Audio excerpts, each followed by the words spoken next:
chapter 3.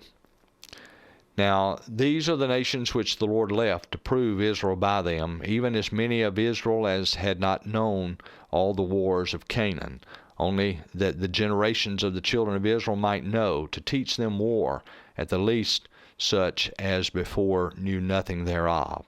Namely, 5 lords of the Philistines, and all the Canaanites, and the Sidonians, and the Hivites, that dwelt in Mount Lebanon, from Mount Baal Hermon unto the entering in of Hamath. And they were to prove Israel by them, to know whether they would hearken unto the commandments of the Lord, which he commanded their fathers by the hand of Moses. And the children of Israel dwelt among the Canaanites, Hittites, and Amorites, and Perizzites, and Hivites, and Jebusites. They took their daughters to be their wives, and gave their daughters to their sons, and served their gods. And the children of Israel did evil in the sight of the Lord, and forgot the Lord their God, and served Balaam in the groves. Therefore the anger of the Lord was hot against Israel, and he sold them into the hand of Cushan-Rishathaim, king of Mesopotamia. And the children of Israel served Cushan-Rishathaim 8 years. And when the children of Israel cried unto the Lord raised up a deliverer to the children of Israel, who delivered them, even Othniel, the son of Kenaz, Caleb's younger brother. And the Spirit of the Lord came upon him, and he judged Israel, and went out to war. And the Lord delivered Cushan-Rishathaim, king of Mesopotamia, into his hand, and his hand prevailed against Cushan-Rishathaim. And the land had rest 40 years. And Othniel, the son of Kenaz, died. And the children of Israel did evil again in the sight of the Lord, and the Lord strengthened Eglon, the king of Moab, against Israel, because they had done evil in the sight of the Lord. And he gathered unto him the children of Ammon and Amalek, and went and smote Israel, and possessed the city of palm trees.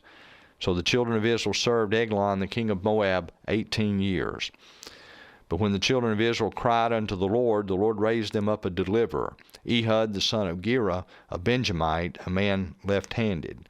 And by him the children of Israel sent a present unto Eglon the king of Moab. But Ehud made him a dagger which had 2 edges, of a cubit length, and he did gird it under his raiment upon his right thigh. And he brought the present unto Eglon king of Moab, and Eglon was a very fat man. And when he had made an end to offer the present, he sent away the people that bare the present. But he himself turned again from the quarries that were by Gilgal, and said, I have a secret errand unto thee, O king. Who said, Keep silence. And all that stood by him went out from him. And Ehud came unto him, and he was sitting in a summer parlor, which he had for himself alone. And Ehud said, I have a message from God unto thee. And he arose out of his seat. And Ehud put forth his left hand, and took the dagger from his right thigh, and thrust it into his belly. And the haft also went in after the blade, and the fat closed upon the blade, so that he could not draw the dagger out of his belly, and the dirt came out. Then Ehud went forth through the porch, and shut the doors of the parlor upon him, and locked them.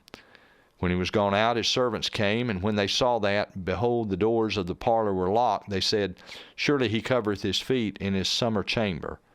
And they tarried till they were ashamed, and behold, he opened not the doors of the parlor. Therefore they took a key, and opened them, and behold, their lord was fallen down dead on the earth.